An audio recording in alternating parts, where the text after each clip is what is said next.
संघशील committee के हमारे भाई जी और यहाँ पहुँचे सभी साथी जो इस इतनी बड़ी दुख की घड़ी में श्री वाई पुत्र के परिवार को न्याय दिलवाने के लिए पूरे भारत में जगह जगह संघर्ष हो रहे हैं। साथियों में एक ही बात कहना चाहता हूँ, ये जो अपने IPS श्री वाई पुरन ये एक धक्कड़ ऑफिसर थे, अच्छे परिवार से थे, तो इनको किस तरह टॉर्चर किया गया, किस तरह दुखी किया गया। मेरी कई बार बात होती थी, कह रहे आवाज़ नहीं उठाते। हमने तो संविधान उसमें फैसले में भी बोला था, सुनाई कहीं नहीं, हमने बीच में भी रह के देख लिया। ये इतने दुखी थे, जो माँ बाप अपने बच्चों को बड़ा इसलिए करते हैं भी लास्ट समय में, अंतिम समय में, उसके दुख की घड़ी में उनके काम आए। और जब इनके पिताश्री तड़प रहे थे उस टाइम छुट्टी नहीं दी गई, पोस्टिंग नहीं दी गई, इनको इतना दुखी किया गया। जान देनी कोई आसान बात नहीं है, जान देनी कोई इतनी आसान बात नहीं है। चारों तरफ जब रास्ते बंद हो जाते हैं, और उसने एक और बात बताऊं मैं सभी को, उसने अपनी जान अपने परिवार के लिए या अपने लिए नहीं दी, उसने समाज के लिए दी है। उसको पता था भाई सभी जगह आज संविधान की हत्या हो रही है। और साथियों, हम जितने भी घूम रहे हैं, ये संघर्ष जारी रहेगा तो आने वाले हमारे जो पीढ़ी है वो बचेगी, नहीं तो बहुत इस समय हालात इतने अभी अंग्रेज फेल कर दिए सरकार ने। और वाई पूरन को जो अपने अच्छे IPS ऑफिसर थे, इस करके न्याय नहीं मिल रहा क्योंकि वो चमार जाति से था। और उनकी पत्नी को वाई पूरन जी को इतना दुखी कर रखा था क्योंकि वो चमार जाति से था। और उनकी पत्नी जो IAS ऑफिसर है सीनियर, वो एक वाल्मीकि समाज से है, उनको भी न्याय मिलने वाला नहीं है। हम अपनी गर्दन भी कटाओ तब भी। आज 7 दिन हो गए, डेड बॉडी वहाँ पड़ी है, उनके आंसू भी सूख के परिवार के रो के। आज इतने दुख की बात है कि कोई ये सरकार जो है उसने सबने देख लिया, ये सारा सरकार का दिया है। इसी तरह जो हमारे एक वाल्मीकि समाज के बरेली में जवान लड़के को मारा गया, उसको भी न्याय इस करके नहीं मिला, वो भी वाल्मीकि समाज से है। और आज हम इकट्ठे होंगे, हमारा संविधान बचेगा। संविधान को तार-तार कर दिया इस सरकार ने। तो एक अपने भारत के सबसे न्यायाधीश श्री BR गवई, उन पे हमला हो गया। उन पे हमला नहीं हुआ, संविधान पे हमला करा। साथियों, अपने बुजुर्गों के अंदर थोड़ी बात में मैं बात तो ज़्यादा करना चाहता था, उधर का समय हो गया। अपने बुजुर्ग या समझदार लोग कहते थे कि सांप को मारने का कोई फायदा नहीं है। साथियों, सांप को मारने का कोई फायदा नहीं है, सांप की माँ को मारा जाए। जो ये अत्याचार ऑफिसर कर रहे हैं या कुछ भी कर रहे हैं हमारे समाज पे, उनका फायदा नहीं है। जहाँ से विचारधारा चल रही, जहाँ से उनको आदेश मिल रहे, उस सिस्टम को देखो, सिस्टम बिगड़ चुका है। आज सारे समाज को करते रहो, ये चमार है, ये वाल्मीकि है, ये धानक है, इसमें इन्होंने बिखेर दिया। हमारे को इकट्ठे हो गए तो अपने समाज बचे, और जो इस तरह बिखरे रहे तो कोई फायदा नहीं। मेरी हाथ जोड़ के प्रार्थना, जितने साथी हैं उनको और अपने रिश्तेदार भी हो, उनको लेकर इस संघर्ष को कामयाब बनाए। इसी में समाज का भला है, इसी में संविधान बचेगा। जय भीम, जय भारत। हमारे बीच में समाज सेवी पहुंचे है कि ये समाज किस दौर से गुजर रहा है। आज हमें क्यों आवश्यकता पड़ी यहाँ पर एक बार फिर इकट्ठा होने की। मैं आपको सीरीज और इवेंट्स गिनवाता हूँ तो आपको पता चलेगा कि दरअसल ये समाज किस प्रकार से इसको प्रताड़ित किया जा रहा है और किस दौर से हम लोग गुजर रहे हैं। एक इतने बड़े ओहदे पर एडीजीपी पद पर पहुंचने के बाद, additional director general of police, DGP के बाद ये दूसरे नंबर का पुलिस महकमे में पद आता है, वहां पर एक दलित युवक पहुंचता है और उसके बाद भी उसके साथ जातीय भेदभाव होता है।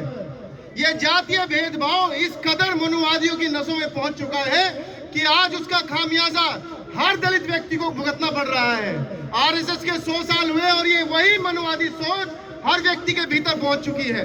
इतने बड़े पुलिस के महकमे में पहुंचने के बाद भी यदि उनको जातीय भेदभाव का सामना करना पड़ता है तो इसके कहीं ना कहीं जिम्मेदार खुद हम लोग हैं।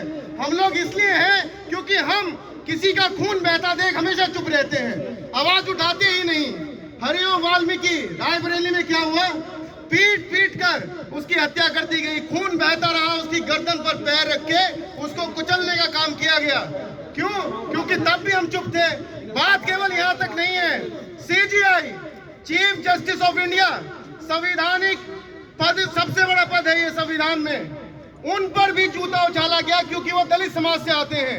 एक दलित समाज का व्यक्ति यदि सीजीआई बन जाए, एडीजीपी बन जाए, तब भी उनके साथ जातीय भेदभाव हो और आप खड़े हुए तमाशा देखते रहे।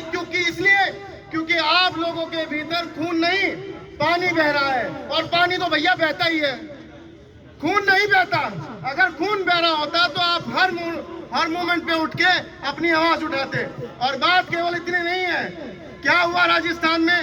12 साल का दलित बच्चा था, नंगा करके नचाया गया। राजस्थान की एक और घटना है, एक छोटा बच्चा मटके से पानी पीने लगा, दलित समाज का था, तो खुद प्रधानाचार्य प्रिंसिपल ने पीट कर उसको मौत के घाट उतार दिया। यानी पढ़े लिखे लोग जो खुद को प्रधानाचार्य बोलते हैं, अध्यापक बोलते हैं, वो एक छोटे बच्चे को इसलिए पीट कर मौत के घाट उतार देते हैं क्योंकि वो पानी पी रहा था। और मध्य प्रदेश में क्या हुआ? मध्य प्रदेश में एक आदिवासी दलित पर चेहरे पर पेशाब किया गया। उड़ीसा में क्या हुआ? आधा गंजा करके उनको, पहले 2 युवकों को आधा गंजा किया गया क्योंकि वो दलित समाज से थे। उसके बाद उनको नाली का पानी पिलाया गया, उनको घास खिलाकर घुटनों के बल चलवाया गया। ये सब हो रहा है।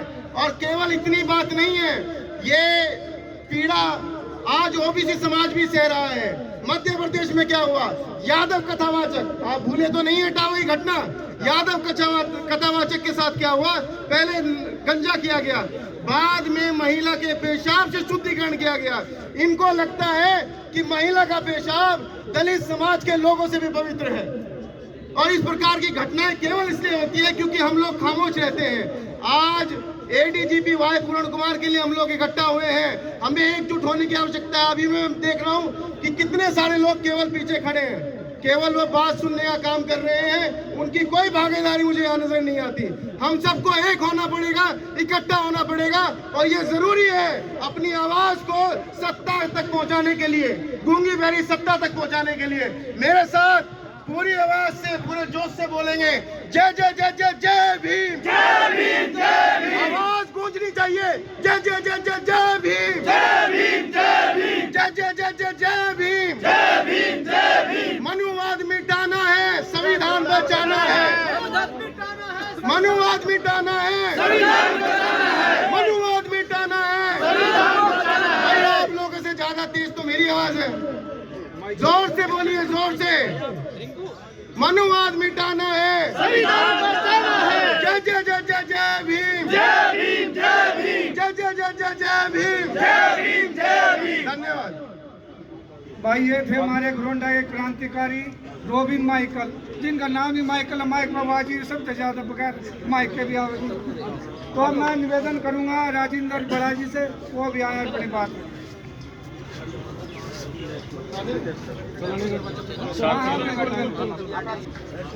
और बाबा रविदास जी, वाल्मीकि जी और अंबेडकर जी के चरणों नमन करते हुए चल रहे हैं। सभी से ये अपील करना चाहूँगा कि जिस तरह का ये संगठन तैयार किया गया है, हेलो, मैं आप लोगों से ये प्रार्थना करना चाहूँगा कि इसमें बढ़ चढ़ कर भाग ले, और जब तक ये संघर्ष चलता रहे, रोजाना जिस तरह भी जो भी प्रोग्राम ऊपर से आए उसके हिसाब से अपना सहयोग और समर्थन दे। साथियों, जो घटना हुई है इसके बारे में मेरे से पहले सभी वक्ताओं ने बड़े विस्तार से बताया और भाई ने जो जिक्र किया था अभी मध्य प्रदेश का, उड़ीसा का, ये शायद मैं जिक्र करना था, लेकिन कोई बात नहीं, लोगों तक बात पहुंचनी चाहिए कि हमारे साथ क्या हो रहा है। ये प्रयोग किया जा रहा है, हमारे को टेस्ट किया जा रहा है कि हमारे में कितना दम है। लेकिन आज लगता है उस भाई की बात सही है कि हमारे अंदर पानी बह रहा, खून नहीं बह रहा है। हमें जागना पड़ेगा, हमें तैयार होना पड़ेगा। मौका आ गया है। ये जो हमारे जो एडीजीपी साहब हैं, जिन्होंने अपना बलिदान दिया है, इनके साथ जो अन्याय हुआ है, जो उत्पीड़न हुआ है, उसको देख करके, उसको सुन करके अपने रोकते खड़े होते हैं, उसको खुद सहन किया है। और वो जो हुआ है वो उस बात को लेकर के बहुत तंग हो गया था और लास्ट में उसने एक कदम उठाना पड़ा। ये हमारे लिए बहुत दुर्भाग्य की बात है। जैसे राजेश जी ने कहा था कि करोड़ों में IAS और IPS बढ़ता है और उसके भी 8 साल बाकी थे। मैं उनसे, जब मैं पुलिस भर्ती बोर्ड का मेंबर था, 1-2 बार मिलने का मौका मिला। बहुत ही काबिल अफसर थे हमारे और उन्होंने एक कदम उठाया है और उसके बाद आगे न्याय नहीं मिल रहा। यानी कि एक IAS के हस्बैंड की इसके साथ जो FIR दर्ज हुई है उसमें भी कॉलम में सही नाम नहीं जो दिए गए हैं, जो SC/ST में जो धाराएं थी वो नहीं जोड़ी गई है, जो बहुत दुख की बात है। वे ये जो अभी जो चल रहा है, अभी पोस्टमार्टम नहीं हुआ है, बाकी जो कमेटी जो फैसला करेगी ऊपर उसके हिसाब से आगे कार्रवाई होगी और जो भी आदेश आएगा उस पर हम सब ने उसको पूरा करना है। और आज जो ये मल खान की अध्यक्षता में हम सभी साथियों की, राजेश जी है, हमारे पराग जी है, जो भी जी है, 2 मिनट बैठ जाओ रे, आप बैठ जाओ यार, ये तरीका है कोई आप लोगों का। साथियों ने बढ़ चढ़ कर साथ देना है, आगे संघर्ष करना है। मैं अपनी वाणी को विराम देते हुए यही कहूँगा कि इसमें जब तक संघर्ष चलता रहे, जब तक न्याय नहीं मिलता, जब तक संघर्ष करता है, हमारा पूरा समर्थन छाया हुआ है। 1 मिनट।